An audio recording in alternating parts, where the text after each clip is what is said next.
radyo-katipunan. Down from the hill and down to the world. Radyo-katipunan, the voice of the Blue Eagle.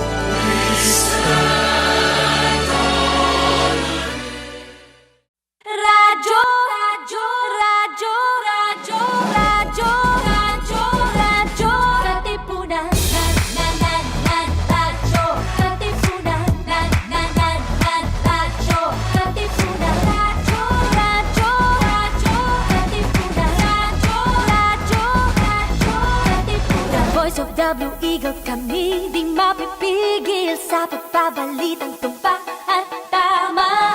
Buhay atin sa labas ng eskwela, ating ibibida lahat ng pera. Radyo, radyo, katipunan. Radyo, radyo, katipunan. Radyo, katipunan. Katipunan. Kawal ni Ignacio, katipunero sugo. Todo sa kayod, tulong at tulong. Lipad na Blue Eagle, galing hiding at tigil.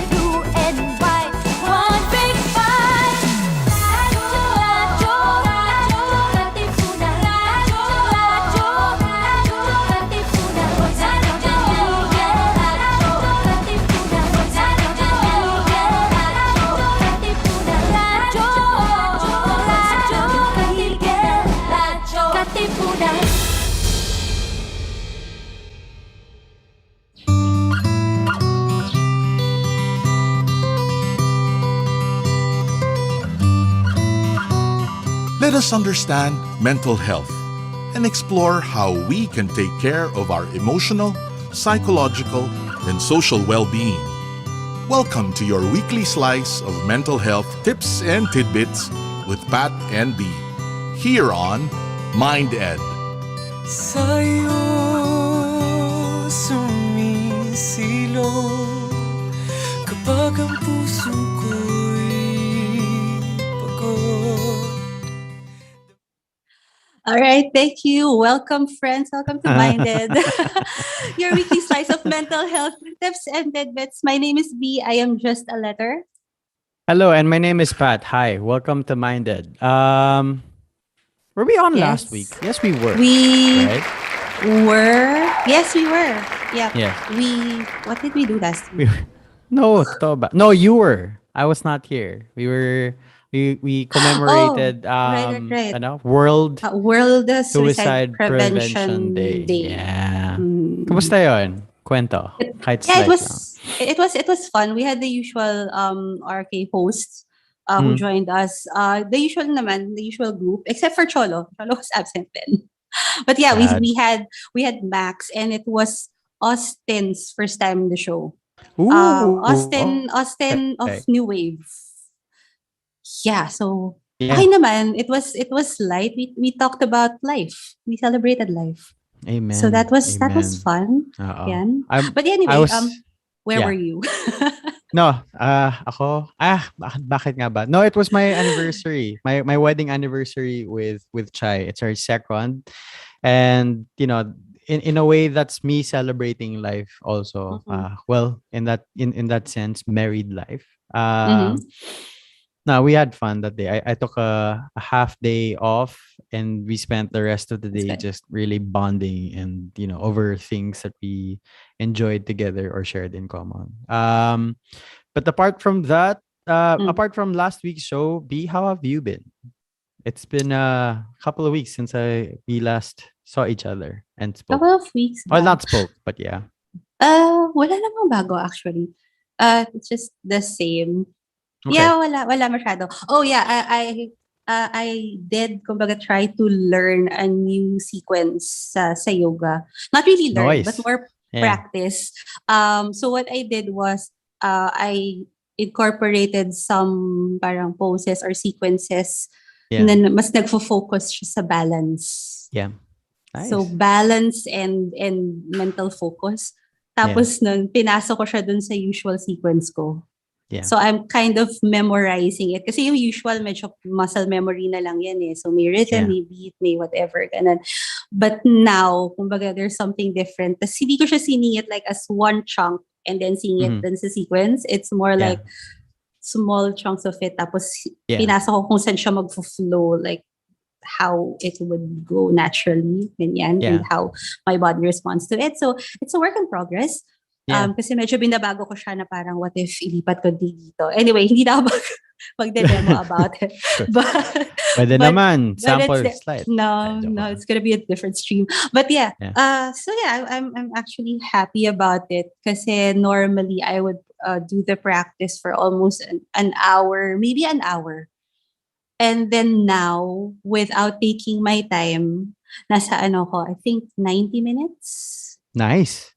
without taking my time. Because remember, I Impressive. did kind of took my time na parang mas mahaba yung reading spaces. Yeah. So, ang nangyari na nag 2 hours ako Mm. just because it took longer for me to go to one post from one Yeah. post to another.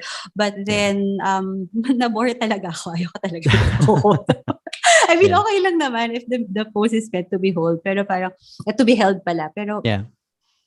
Pero ngayon it's 90 minutes, tapos dire-diretso lang siya, of course, with a little bit of mga pauses here and there, trying to remember what is up. Is Cassie there? Hi, Cass. Yeah. Okay, hello. All right. Yeah. Okay, ayan. So anyway, happy anniversary to you, Jai. Yeah. Yun, Ako, that's the kwento. the highlight of my week, apart from, sige, I was gonna make a joke, but definitely the highlight of my past couple of weeks was my anniversary. But the second highlight, I think, was, oh my God, sorry.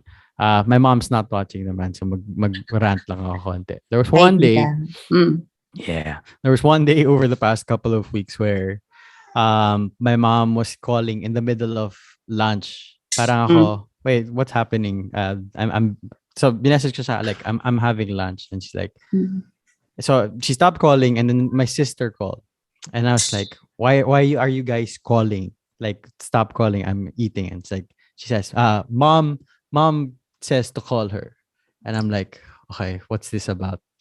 And then so I pick up, I get the phone, I call my mom, and then my mom says, Patrick, are you in private? And I'm like, no, I'm in the middle of lunch, okay. But no, I'm about to like step into a space where I can have privacy. Why?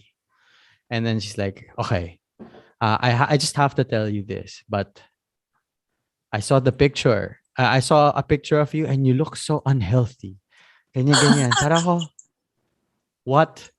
And I'm like, and so what do you mean? And she's like, yeah, you look fat, you look bloated, and you look like you're retaining water. Ganyan. I'm like,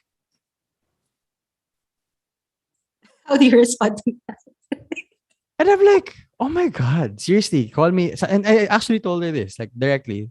You called me in the middle of the day, in the middle of lunch, in fact, to tell me this. And you're like, yeah. Just like, okay, thanks. And then I just told her, parang, look, I'm healthy, I'm fine, I'm not bloated. And siguro in that picture, it's like a really, really bad angle of me. I've not had the haircut in months, like literal months. And so, like, lay off, mom. De, joke lang. Hindi ko naman sabi. You want to process that today. Yeah. And then, so it led to the other highlight, which is haircut. So my wife Chai gave me a really, really nice haircut, the best one yet. So it only goes uphill from the last haircut or the hairstyle that I had, and I'm just happy. So yeah, yun.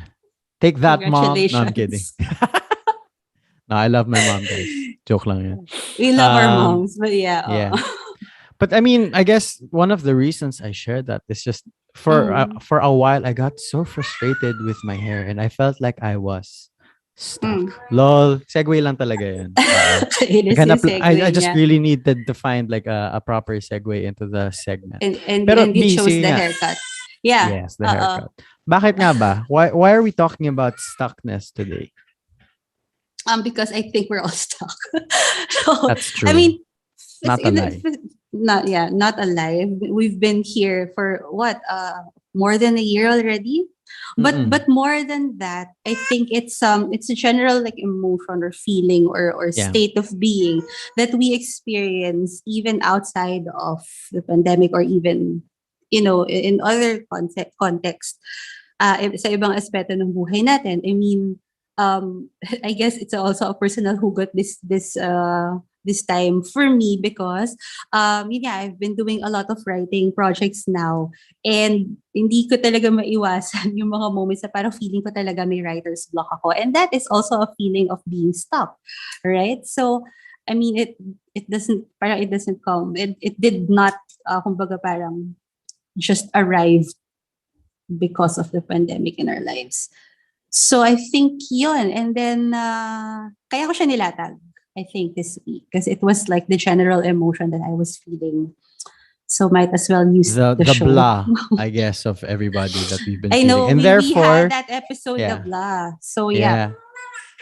And so that's the reason why we've invited some very beloved friends and family to be on the show today. So let's bring them out, shall we, one by one, starting with B. Go. Akala ko starting with me? Yeah, No. starting with B. All right, Okay. sige. Our first guest is actually a good friend of mine. I remember Friend ko din parang- naman siya. Friend ko rin. Oo nga, friend mo rin naman siya. but I remember kasi before the pandemic, ang hangout usually namin is sa mga bars kapag may gigs when I'm watching them ganyan. Pero more than the performances, mas na-enjoy ko yung mga sidebar na usap. Like, this person parang sharing yung mga nagawa niya or what they're working on, and it always keeps me excited hearing about like stuff like that. Anyway, so our first guest is actually a mechanical engineer, entrepreneur, and songwriter. While some of his songs have been released as singles of his band Room for Cielo, he was also a finalist in the recently concluded Himig Handog songwriting competition. I'm so proud of him for this one. Yeah. He spent 2019 and 2020 in New Zealand, taking up a master's degree in mechanical engineering. So we have Mr. Daryl Cielo. Hey, Daryl. Welcome to MindEd. What's up? Hello, what is up? Anong balita? Okay. Ikaw ang balita. Thanks for being with us today. Our next guest naman. Sige. So, our next guest is a singer and theater actress who's worked with the top theater companies in the Philippines, appeared in several TV commercials, and radio ads, a co-founder of the Company of Actors in Streamlined Theater of Cast, and a resident facilitator for the Atlantic Musical Theater Workshops. She also has a degree in multimedia arts from the La Salle College of St. Benilde and continues to work as a freelance graphic designer. These days, you would see her being active, hosting shows and guesting in different live streaming shows. Pwede ba sabihin ko ano yung platform kung saan siya nag-stream? I think naman.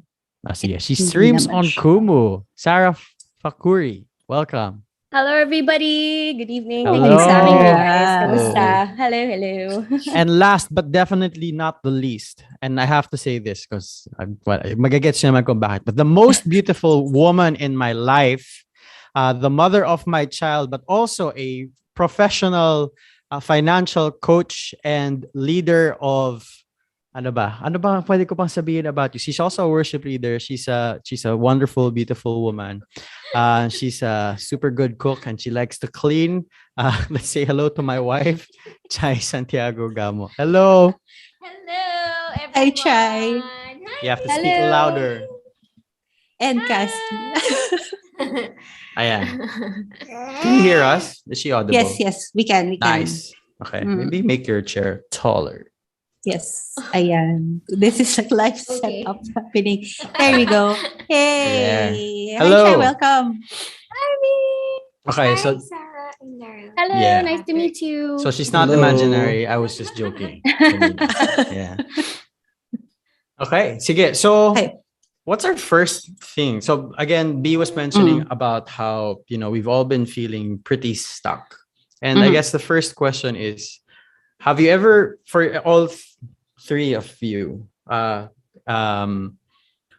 what does it feel like, or what does it look like to be stuck in your specific industries or in your specific fields?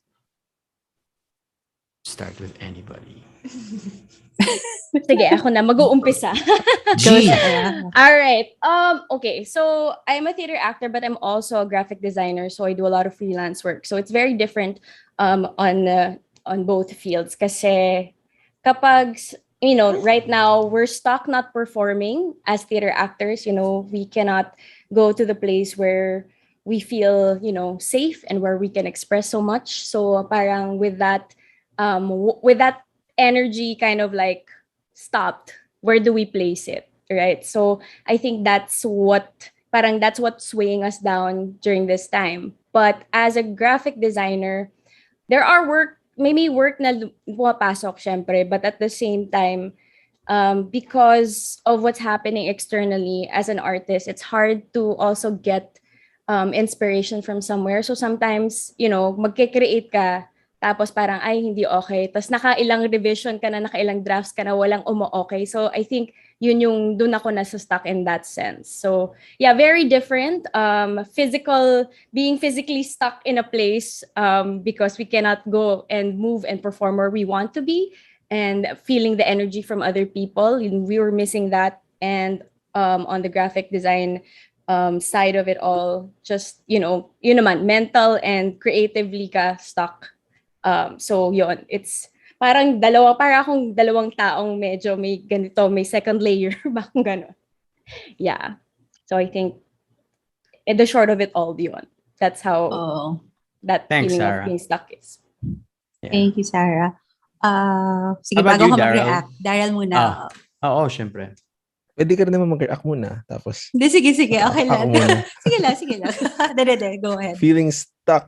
Ako, personally, like, with what happened to me, especially nung umuwi ako from New Zealand, ang naging feeling ko noon, if I would picture it, para akong tumalon sa plane. So I was so high. Pag-land ko, nag-land ako sa quicksand, tapos hindi na ako nakaalis. Kasi yung dinatnan ko dito parang ibang-iba. And I went back, like, full of dreams, full of hopes of what's ahead. Kasi with the newly finished degree. But weeks passed, months passed, wala nangyari. And I ventured into different things nung simula ng taon. I don't know if it's me, if it's the pandemic, if it's the country, pero parang things aren't panning out the way I hope them to. So yun yung parang pinaka-relatable sa akin sa konsepto ng pagiging stuck. And I think it was only until this past month when I was able to crawl out of that quicksand. Kumbaga may mga bago na ako na nilook forward to, like sa life, sa career, sa life in general. So yeah, kaya nung invite mo ako, Madam B, sa dito, talking about the theme, which is feeling stuck, sabi ko, parang yun yung feeling ko this almost buong taon. And so I was very glad na na-invite ako, and very din ako, willing na, tara, sige, kwentuhan tayo. Yeah. Kung paano tayo lahat na stuck, na feel stuck. True. Ayan, and thank you for being us. I mean, we'd love to hear and of course share and relate, of course, sa isa't isa about these feelings. Try. How about you? Ayan, ako naman, siguro, two different aspects of my life, but they're related. Siguro the first one is also in terms of my work. When I became a mom, I love being a mom. As in, parang lifelong dream ko yun. Alam mo yan. Alam ng mga family and friends kan. But when I became a mom, parang yung work ko, before I became a mom, as in talagang all out with work, even during the pandemic. But yun nga, Even while you were pregnant. Yeah, even while I was pregnant. Pero nung pinanganak na si Cassie, of course, I had to give her, like, if not my 24 hours, siguro mga, yung tulog lang ako, yun lang yung hindi sa kanya. But the rest of my wake-up time, nasa kanya yung attention. So, in terms of work, it was so hard for me, even until now, I have to admit it, it's so hard for me to get back in the same, possession, or ang hirap ibalik nung gusto. I'm still trying to find my groove. Yeah, that's one. Yes, kasi. Si Nagpo-protesta ka Cassie ba? din daw stuck siya kasi hindi siya makagalaw. Yun. Literal daw. Parang,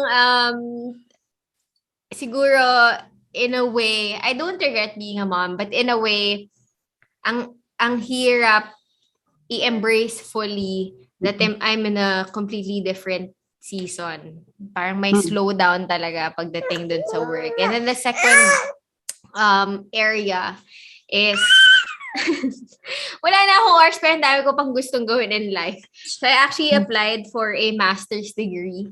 Kung si Daryl umuwi ng Philippines from New Zealand, ako gusto kong umalis. Trust me, I feel like I know he wants to leave us. Totoo hindi.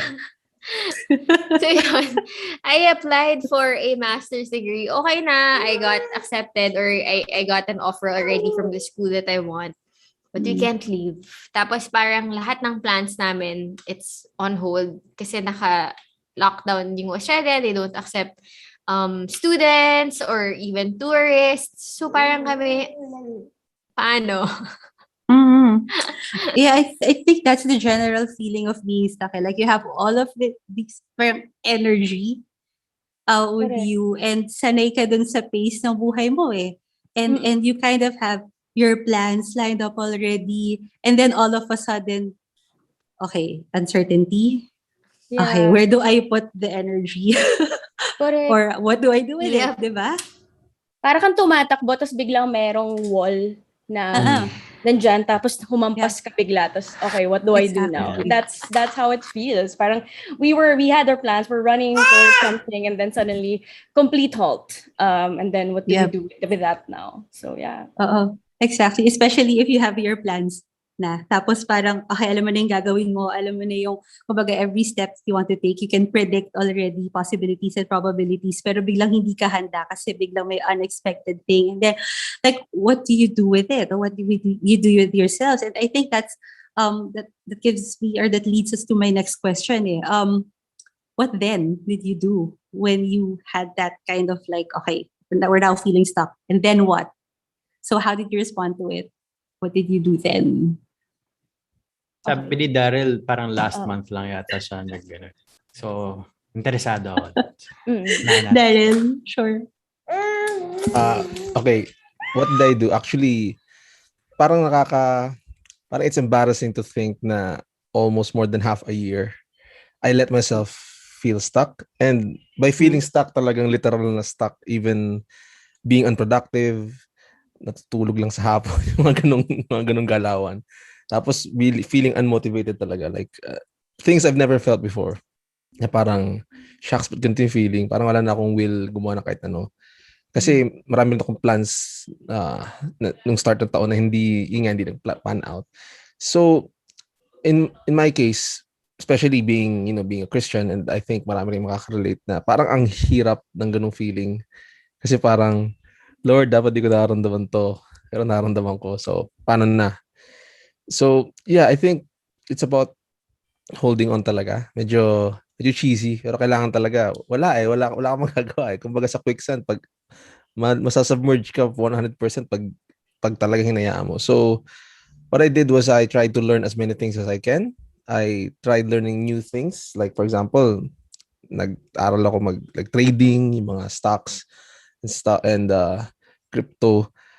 So, reading a lot. I'm reading a lot of books. And recently, may rin bago akong pinasukan na naman na actually I'll be starting something new. Like I'll be teaching as a professor. So, medyo hindi ko pa sinasabi sa ibang sa mga people.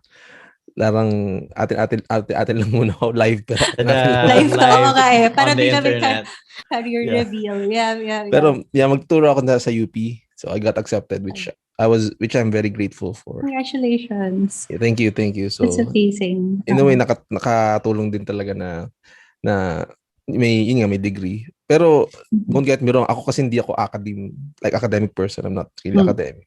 Pero for some reason doon ako lagi napapadpad. Said the person with a master's degree in actually yun din parang ano lang din yun eh. Parang medyo on a whim type. Pero Sure. fortunately na nagkaroon na award na ng scholarship. So, I went there. Pagbalik dito, sabi ko, gusto ko mag-work. Pero walang makuha ring work. Tapos, I tried to start a business, but parang hindi rin nagpa-pan out. So, I tried to apply, which is sa world of the academy, and I got accepted. So, dun yun talaga ako na napapadpad. So, yun. So, ngayon, I think, very busy na about that. So, medyo, in a way, yun yung look forward ko na. And siguro, stuck man, motivated na. Parang mas may klaro na yung daan. Yes. I want to go dun kay Sarah. Kasi you're part of the theater community. Yes. And I'm pretty sure na nung nag-hit yung pandemic last year, you already had shows lined up. Yep. And you were working, probably in the middle of the production or pre-production. Nasaan ka nung time na yun? And then, I can just imagine kasi how the pandemic rattled the community, the industry. Yeah. Can you give us can you share a bit of what happened then? There were, I think, maybe 3 or 4 major productions that were about to open. Literally, I think the lockdown was announced the day before opening night. So these, there were shows that were about to open na, nag-rehearse na for months, prepared for months, and then walang nakapanood. They did a mga dress rehearsals, technical dress rehearsals with some audience, but of course, nawala yung chance na makita ng madami. And these are beautiful stories. I was fortunate enough to see one. Yun, kasama sila Jeff Go. It was a beautiful show, and it's such a shame that hindi siya nakita ng madami.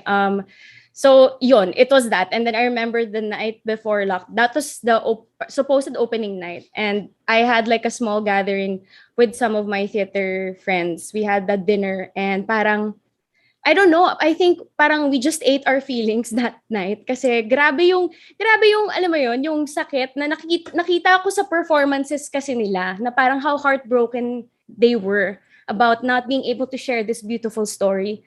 And it was a show that talked about connection. So parang grabe lang yung I'm getting emotional just remembering that moment. But aside from that, maraming mang pre-prod. I was supposed to do another show that was set for around October of 2020, hindi natuloy. We were also planning stuff for Cast, our little company, for readings and whatnot. Hindi rin natuloy. So, I think what happened then, the theater community kind of rallied because a lot of us were suddenly jobless, and especially yung mga crew, people from the backstage, yung mga dressers, yung mga stage managers, and everybody working behind the scenes. They were the most affected, I think, and we did this open house, a fundraising event. And so we had an online kind of fundraising for the people who needed help at that time. So kahit papaano, we were still supporting each other. But yeah, it's looking back, parang it's so surreal. Parang grabe yung it's a year ago already na ganun. Pero parang that feeling of parang, I don't know, is it emptiness for me? I guess so, parang a part of us was taken away. Parang alam mo yun, that passion, that energy is parang wala at the moment. But if there's anything I take out from that is that sabi nga namin, since we were always on the go, we were always just going rehearsals, teaching workshops, etc. We busy, takbo kami left, right, ganyan. We never really got to do what we wanted to do or absorb as much information or knowledge. And as actors, of course, we need to consistently keep on learning, keep drawing from different experiences. But I think that's a part that's also sad kasi the biggest tool of an actor is experience. If you've lived it, it'll be easy to draw it from, diba? The emotion or whatever you have to do when you act. But then, ito rin, we are given a different type of experience. But that adventurous aspect of experiencing life, being out there, connecting to other people, sharing, etc., all of that is also wala rin, taken away. So what do we do? So a lot of the things that I did was mainly input in the sense that I watched a lot of shows. I I was educated suddenly in opera because the Met Opera was streaming all these shows. So suddenly, alam ko na yung difference ni Wagner kay Mozart and all of these composers, di ba? Also kasi my boyfriend's an opera geek. So wala rin akong choice. Para manonood tayo ng ng Ring Cycle today, 1 week daw, 2-3 hours each ang show. But yeah, I got to absorb a lot of material that I wouldn't have otherwise learned from. But after that, ayun, transitioning that to absorb, but parang when you're absorbing at that time, parang there's a sense of, okay, parang I'm distracting myself lang din habang wala pa. So yun eh, parang okay, healthy ba tong dinidistract ko yung sarili ko? Parang it's a form of coping. Okay, what to do now? So slowly, I started to adapt. Yun na nga, when I started live streaming, that was a platform for me to get to express and experiment on my creative outlets and like parang mga things I've never tried before that I couldn't try in my previous job. I was able to try it, and now I'm more confident in that. So may growth from that. From being able to adapt into other things. And now, like, I think kahit sa pagsasalita, I was never comfortable speaking, mga extemporaneous speaking and interviews like this. But now I think I'm growing, parang that's a skill I'm also getting better at. So, and yung sinasabi ni Daryl kaninang parang sudden transition na parang now there's something to look forward to, that shift happened to me 2021. Because ganun din eh, parang when you feel so, parang nung 2020, parang sige, yan lang natin, magpabaya, para okay, ito na to, let's cope, let's, what do you call this, going escape or going, basta, yung medyo blaka talaga. But then when 2021 hit, and I'm like, okay, medyo hindi na okay to, I gained 15 pounds, I need to do something different. And parang that was when I think I allowed myself to focus on taking better care of myself and stop thinking about the external elements that I cannot control. So this is when I started to, okay, what now? What can I do? What else can I learn and grow from? So that's what I've been doing. That's why I think now I am on that journey to being a little bit better, a little lighter every day. You know, I still miss performing, definitely being in front of a live audience, especially seeing now Broadway's open, West End's open. So parang kailan na Pilipinas. So yun. Sorry guys, ang dami nung sinabi ko. Sorry for taking my time, but yes. Yeah. Oo. Kasi, yun nga, I was listening to both of your shares kanina. Kasi si Daryl, ang naramdaman niya kasi is nawala ng gana, but then, hinabol ang ilaw. Naghabol ng liwanag sa ibang aspeto, so yung paraan. And si Sarah naman, it's more like, parang nanakawan. Yeah. But then, we learn to adapt and to, kumbaga, parang to channel the energies in a different way. Yan. So, wondering naman, how about in Shai's context? Ayan, sige. Siguro ako na-surpresa. Na-surpresa and what are you doing? Makikita na yung eye bags ko. Wala kang eye bags. Ang arte. Ayan, ako siguro na-surpresa in such a way na I guess I'm gonna focus more on the motherhood and work. Kasi honestly, yung Australia, I don't think I can do anything about it. I mean, I've done my part. All we have to do now is really to just wait for it. Yeah. Parang yun eh. But with the motherhood and work balancing act and nawala yung wife. The motherhood pa rin kasi ako yung panganay. But with the whole balancing act of being a mom, being a wife, and being a leader in work, parang at first I was kind of I had high expectations. As in parang feeling ko hindi kaya ko to i-balance. Magaling ako. Gamay ko na to. It's so easy to take care of Cassie. She's such an easy baby. I can do this. But, alam niya yun, ang dami kong mga moments na parang, paano ko to gagawin? Hindi ko alam. Ano to? Parang gano'n.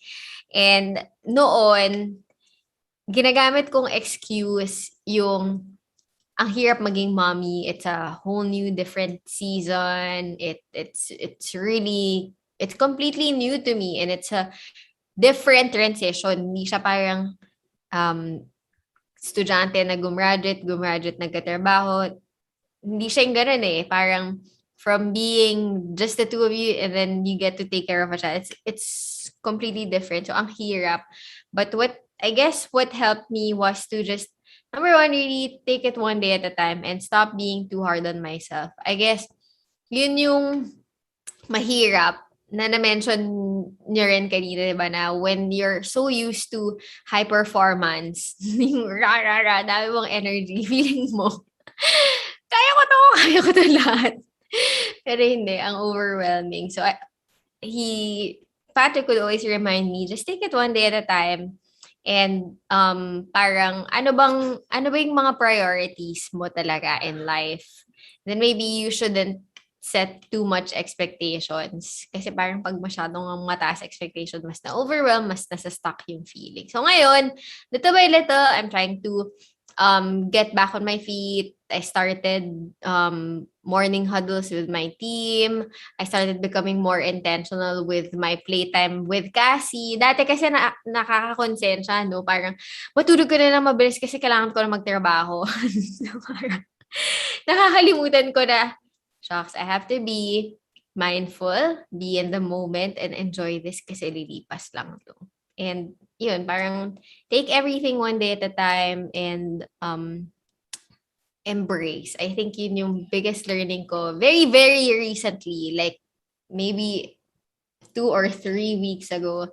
I reached out to a fellow mom and asked her, how do you deal with this whole balancing act? And then she said, you are in a completely different season now, and all you have to do is to embrace it. At first, I didn't know what that meant, but I guess embracing is just really making the most out of what you have now, where we are now. Yun. Yeah. So, ganyan yun, parang na-surpresa pero niyakap ang surpresa. Diba? Hindi. Yes. Ibang yakap. Behave. Sorry. Anyway, yeah. Okay. So that's our show. Thank you. Hi guys. Joke lang. So I noticed, or I picked up some stuff from what you were saying and what Daryl was saying, what Sarah was saying. And so, for example, with Daryl, he said that at a certain point, he just started reading, started getting into stuff. For Sarah, it was a lot of things, but also it was about starting with streaming. For you, Hans, Chai, sorry. It was starting your morning meetings, reaching out to other people. But what was that in terms of like a backstage thing, or from a mental perspective? Was that like a light switch that kind of just turned on, or was that like a gradual thing? And whatever it was, whether it's a gradual thing or it was like a snap moment, what got you there? Anybody can start. Si Chai, ako yung nag-joke lang. Sorry, I'm just kidding. Sige, we can start with Daryl para pag ano na. Yeah, Daryl. Yo, what's up? Ayun. Parang kakarating lang eh. Hindi siya snap moment eh. Kumbaga, ano siya, slow crawl. Parang crawl back into life talaga. And I say na what got me through, definitely, and this may be cheesy again, pero definitely what got me through is faith, faith stuff. God. Kasi yun nga, hindi talaga bumibitaw eh. So, when you got nothing, diba? When you have nothing, then you know that parang when God is all you have, you know that God is all you need. These things, yung ganong kasabihan. So, and he sees it through naman talaga, lagi. Like, minsan late lang, minsan delayed lang. But he will get you to where you need to go. Kahit pansamantala lang, kahit pit stop lang. And ganun yung mentality na ina-adapt ko, and embrace ko, na hindi naman porke na-stuck ako ngayon dito na ako forever. Or hindi naman porke yung next na pupuntahan ko is hindi ko masyadong gusto, is not saying na hindi ko gusto yung pupunta ako ngayon, but yung mga opportunity Lagot before. ka. Hindi lang yun yung na-picture mo when you left. Kasi I remember you had this parang plan in your mind before ka, di ba din despedida gig ninyo? You had this plan. So iba Yes, lang yung exactly. nadatnan mo. Yes, saka yun, iba man yung naranasan natin ngayon, maaring pit stop lang yan. So, nandun yung optimism na parang nag-bloom ng sobra na when you think of what's ahead, yung nasa harap mo, parang you'll have more to look forward to. And yun, sa slow process, minsan may mga days na bad days na parang wala talaga. Parang, pero Hanggang syempre, ngayon. ngayon kasi medyo busy na gumagawa ko ng slides. So, almost buong araw. So, Right now? Medyo ka. Kanina. So, pag busy ka, you don't have the luxury to contemplate about things. So, yun ang kagandahan. And I think that was what I was looking for din in the first place, na parang maging busy na talaga. And I have this now. So, yeah. So, yun. Pit stop lang to. Thank you. Amen. Thank you. Sarah? Yeah, I guess with me then slow transition din siya kasi ako yung type ng person na I don't know, maybe it's because of my trust issues na hindi talaga ako mag-jump into something new without being sigurado. So I had my friends really kind of drag me into live streaming first, and that becoming an outlet. And I didn't want to do it on my own. So I had to make sure na there were people to support me and to catch me if ever may mangyaring hindi okay or I don't get too comfortable with it. But yeah, I guess that getting out of the funk or adapting or being comfortable in where we're at right now and making the most of it is a slow progress talaga.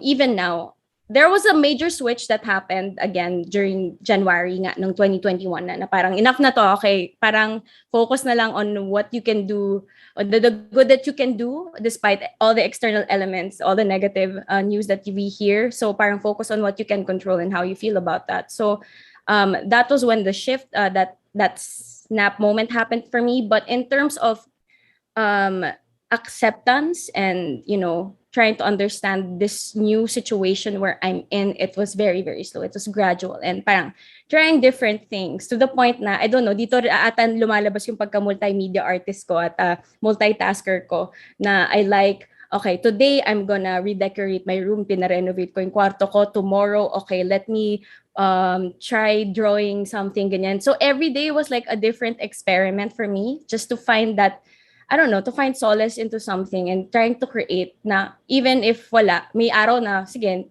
binge watch lang tayo ng K-drama or Netflix or whatever it is. Yeah, I took a lot of comfort in watching K-drama. That was like parang that was bringing me so much joy during that time. But then sabi ko nga nag-stop ako kasi sabi ko parang okay, I feel like I'm anchoring on this too much na it's becoming an escape. So parang okay, I have to face then the reality I'm in right now and what good I can do at the moment in helping myself. And this is a recent realization na because I'm starting to allow myself to take better care of myself, I'm seeing a lot of positive responses from it in terms of yung ginagawa ko pala ngayon nakakatulong din ng iba. So parang that's making me more hopeful and it makes it helps me to keep going. Na parang okay, just keep doing what you're doing and no rush, just gradually get there. Lahat naman it's a constant up and down. Sabi nga ni Daryl, there are good days, there are bad days, and it's inevitable being in this situation we're in right now. So just sabi rin ni Patrick kanina, take it a day at a time. And ganun din yung ginagawa ko na parang, okay, don't pressure yourself. Isang araw lang at a time muna. Parang don't overplan kasi, again, there's your plan, there's God's plan. So just relax, chill out muna. So yun, gradual din siya to answer the question. There you go. Thank you. Hans, let's go. Ako siguro, it's a mix of or parang balance siya. Kasi for the longest time, I thought what I needed was that slow transition. And feeling ko, sobrang slow nung transition na halos wala nang nangyayari sa akin. So, like one day, I was in our team huddle and then I told them, why don't we start like a morning huddle every day? So parang it was a decision na hindi ko masyadong pinag-isipan, but I knew that it was something that could help me in the team. So parang in a way it was like a snap decision. Pero if I look at the bigger picture, I think what led me there, syempre ano pa rin yun, parang naging mahabang process for me.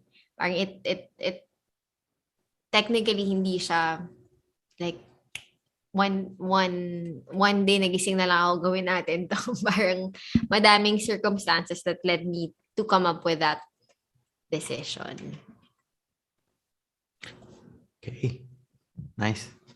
Okay. Nice. Okay. Oh, hindi. I like the theme eh. Para lahat parang may self-help and being mindful of it, I think. So I think aligned siya with the show. I'm so happy. Sana naman. No? Otherwise, why did we do this episode? No, okay, of course. I don't know. Sorry. I cut you. You were about to No. say something.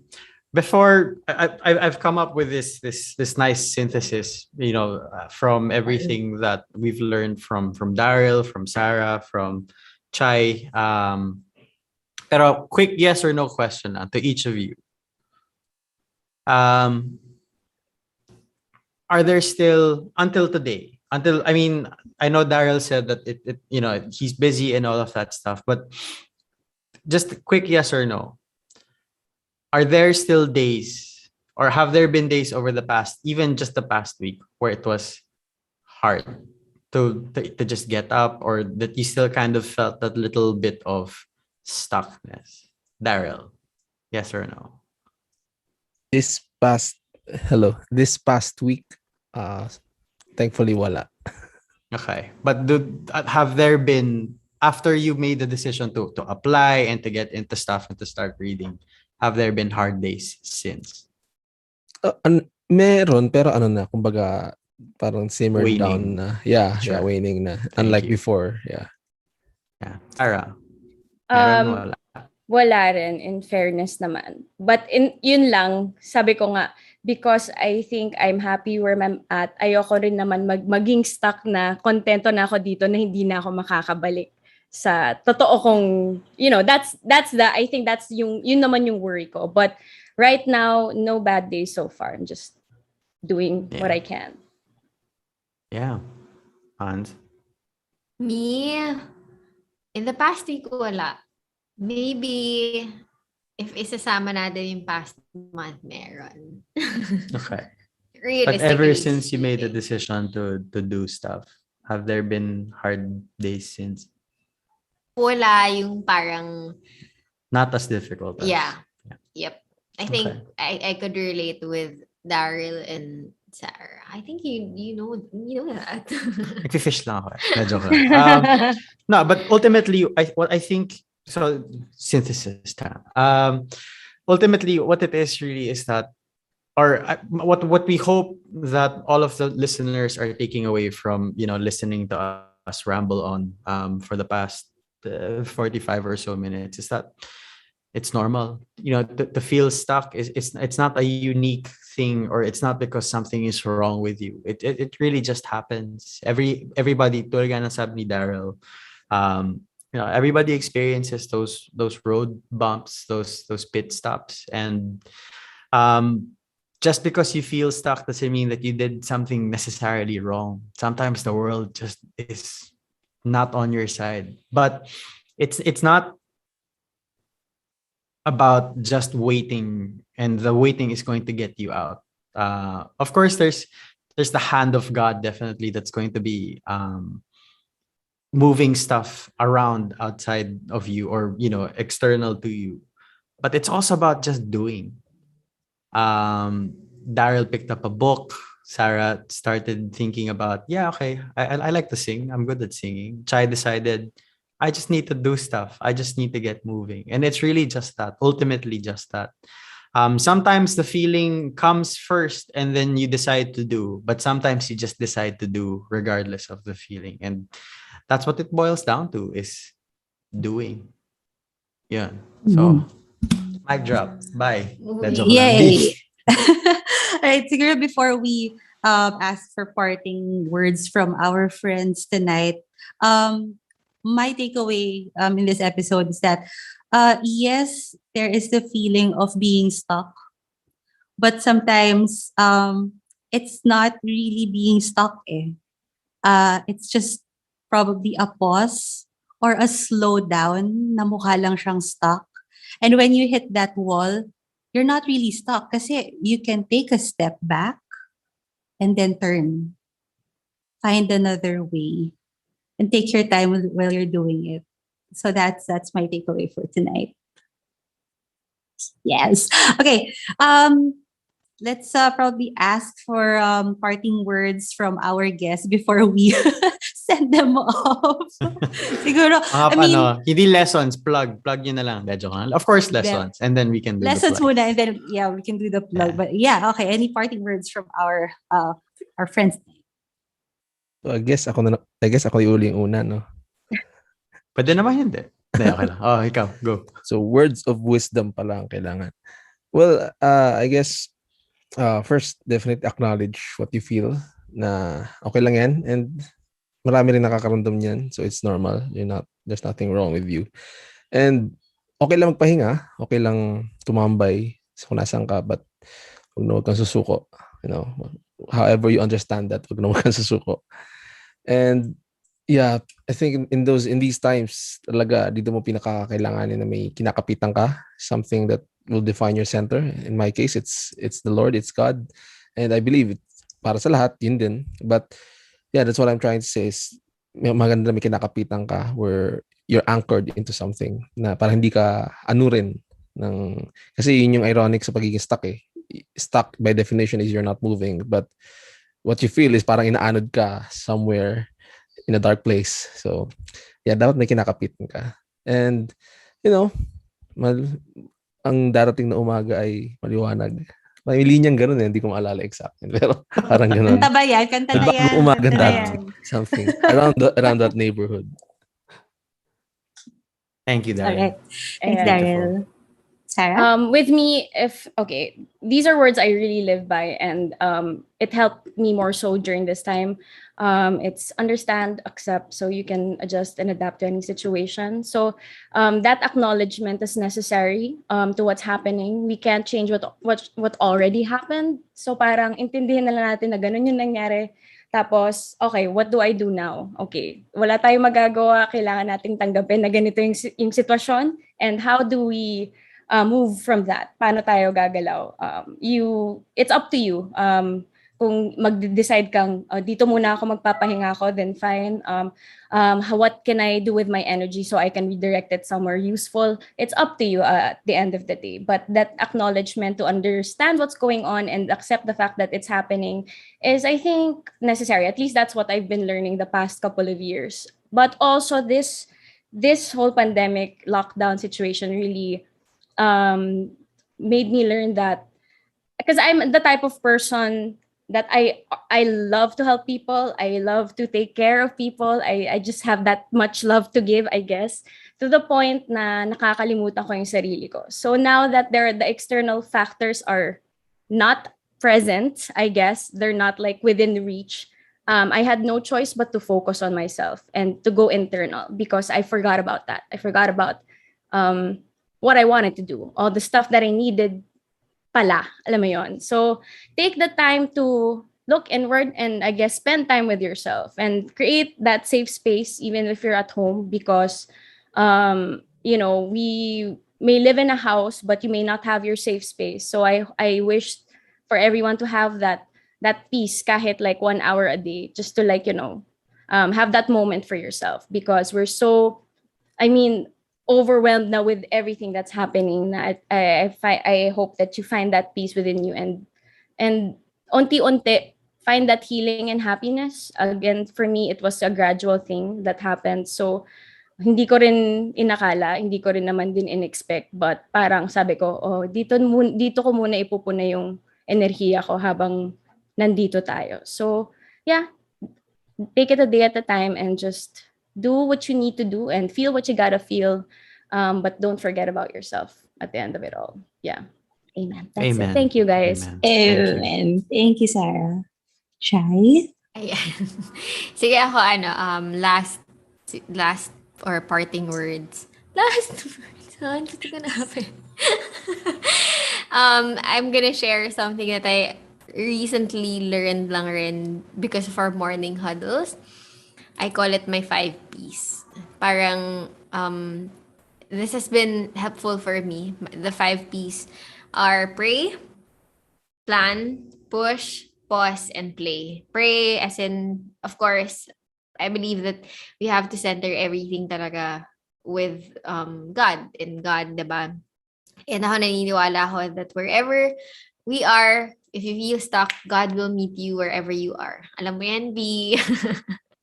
Diba? And we have to make the most out of what He presents to us in that situation. Plan, ano bang kailangan mong gawin? Pag-isipan mo, upuan mo, gawa naman ng paraan. Push, put it to action.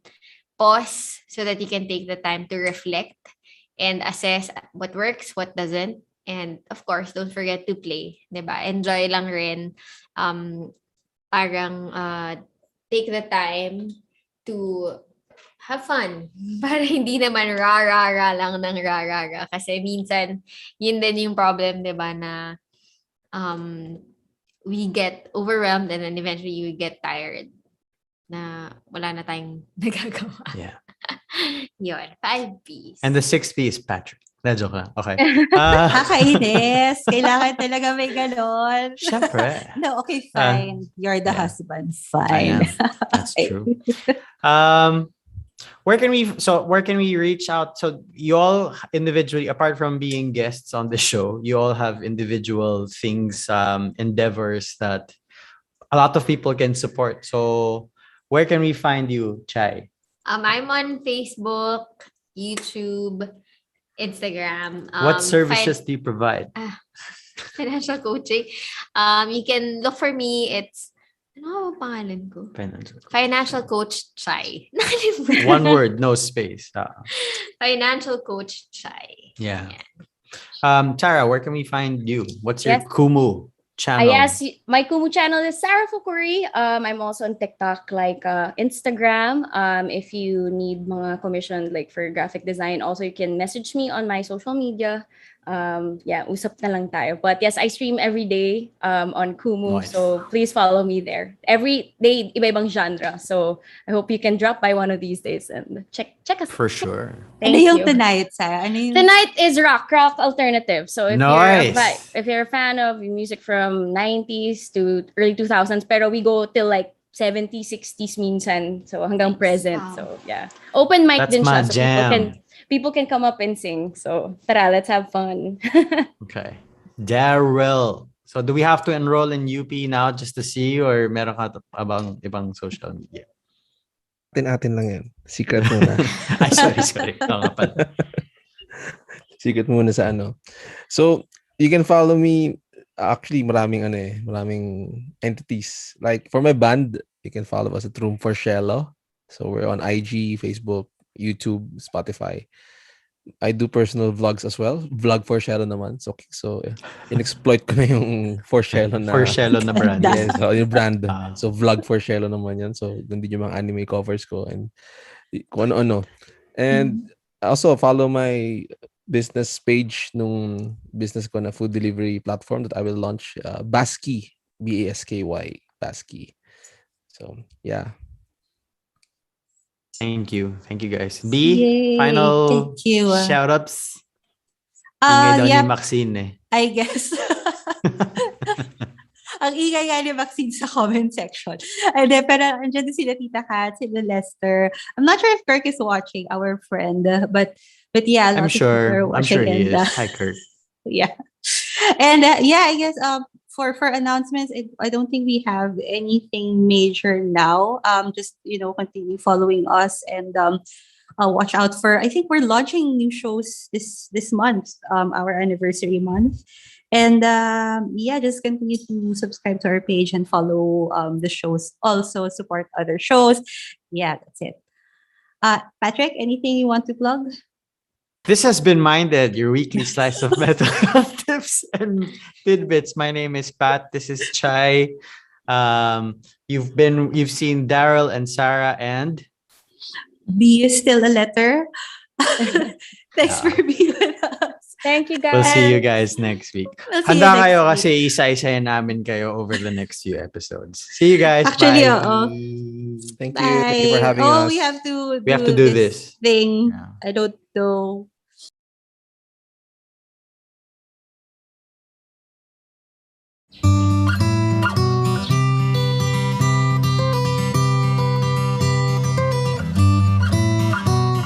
Let us understand mental health and explore how we can take care of our emotional, psychological, and social well-being. Welcome to your weekly slice of mental health tips and tidbits with Pat and B, here on MindEd. Sa'yo sumisilong kapag ang puso ko'y pagod. Radyo Katipunan. News, insights, inspiration. Radyo Katipunan. Down from the hill and down to the world. Radyo Katipunan. The voice of the Blue Eagle.